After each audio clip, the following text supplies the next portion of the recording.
Burnout, stress, and low wages are some of the challenges facing Minnesota's emergency medical services personnel. The legislature has created a joint task force on emergency medical services to look for ways to bolster these essential services. Senator Judy Seeberger is a co-chair of the task force, and she joins me now. Thank you for being here. Thank you. Both you and task force co-chair Representative John Hewitt have worked as paramedics, and so you'll be bringing a level of expertise to this task force. What drew you to the profession, and what was your experience like as a paramedic? Well, I started in the world of emergency medical services about 10 years ago. I joined the fire department, as one does. It was something that was a little bit interesting to me. They trained me up to the level of an EMT. I worked and I did that for a while. I was fascinated with it, wanted to learn more, went to school, became a paramedic, and so I've been doing that ever since. And it's been one of the most rewarding things I've ever done.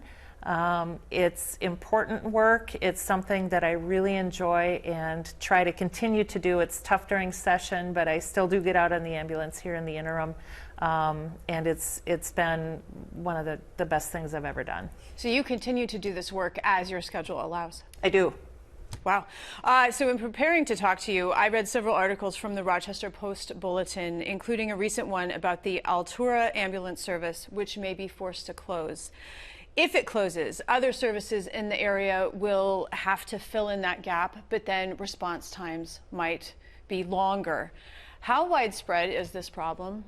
This is really one of the major issues that we're seeing in the world of emergency medical services, and particularly in greater Minnesota, outside of the metropolitan area. Sometimes response times are getting beyond what I think people would consider reasonable. And when we're seeing services close and other services having to pick up the slack, then we're seeing the real challenges come into play with regard to response times and being able to staff an area appropriately. And keep in mind, if you have another town or another service staffing a particular area, now they are without service, so they would have to backfill if they got a call.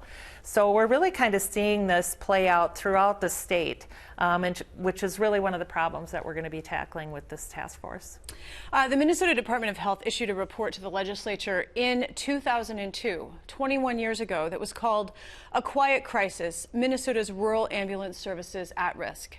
Then just last year, the Office of the Legislative Auditor issued a report with recommendations also about emergency medical services and ambulance services. It seems that this isn't a new problem, but is it becoming an increasingly dire problem? I think it is, for a number of reasons. First of all, the crisis that greater Minnesota has been facing is not getting any better. Add to that a workforce shortage. We have a global workforce shortage. We don't have enough people to staff every industry that there is, and particularly in emergency medical services. I think there's a lot of different reasons for that. A lot of it has to do with, in smaller towns in greater Minnesota, these are volunteer-based jobs. In the metro area, we have burnout. You know, we all went through COVID, and that took an enormous toll on all kinds of healthcare workers, from the nurses in the ED to the paramedics and the EMTs out on the streets, to the doctors and other healthcare providers within the system that were dealing with the tremendous influx of patients. So we have kind of a lot of factors at play that are really not helping the industry at all, and in fact leading to a greater decline in the ability to fill these positions. So you kind of answered my question. There are rural challenges, and then there are urban challenges, and they are different challenges. Does that mean that solutions are going to look different from, say, Southwest Minnesota versus the Twin Cities region versus, say, the Iron Range? I think they're all intertwined. And it has to do with the population that you're servicing, the amount of calls. You know, in the metro area, the call volume is just greater because we have a greater population. In outstate areas, the call volume is going to be less. So there are different needs, but they're all kind of interrelated in that we're looking at staffing challenges, we're looking at cost challenges when it comes to the cost of supplying an ambulance, and response times remain an issue statewide. The Minnesota Ambulance Association press release from January said that 39% cite low wages as a primary reason for leaving the profession, and 65% of EMTs who don't renew their license are under the age of 40. So these people are leaving, not even mid-career. And as you said, in some areas of the state, emergency medical services personnel are volunteers.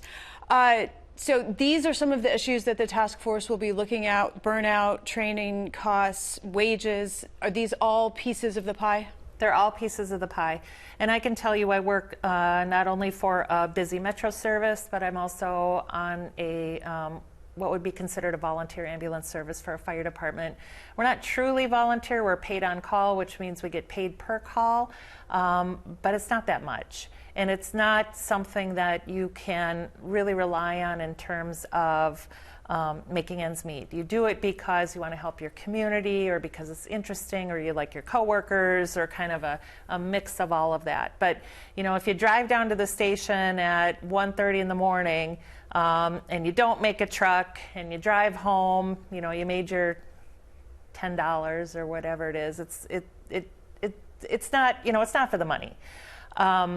So we need to look at a way that we can continue to staff the volunteer or paid on call organizations, because that particular model isn't necessarily all that attractive to folks when, like I said, we have a workforce shortage across the board. So why would someone want to wake up in the middle of the night to make $10 when they can work somewhere else and have a more stable income? That's a big piece of the issue. And I think leads to some of the staffing challenges. One editorial I read said that people then who are volunteer and they do go out on a call in the middle of the night then will sometimes have to call in sick or take a vacation day from their regular job the next day. So financial resources are an issue here. Does that mean taxes somewhere may need to go up in order to provide the funding necessary? Not necessarily. I think we've looked at different models on how to be able to fund some of these services and how to augment the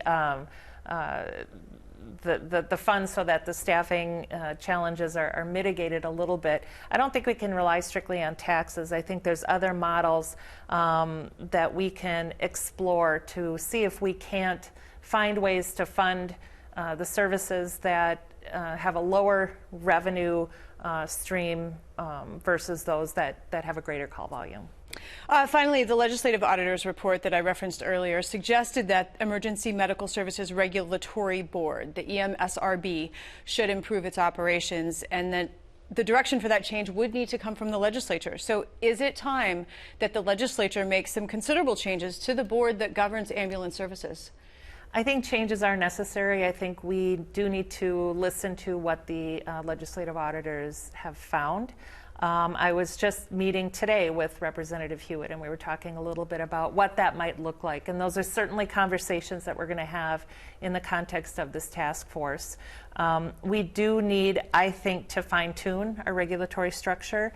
I think we need to fine-tune the way that emergency medical services are handled within the state. And I think we need to take another look at the model and really tailor it to the needs of the people.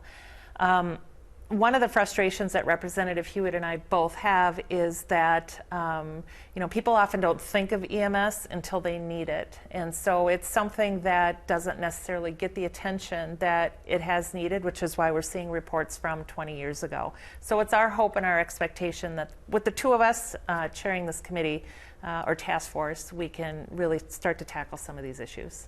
Senator Judy Seeberger, it's a pleasure. Thank you. Thank you.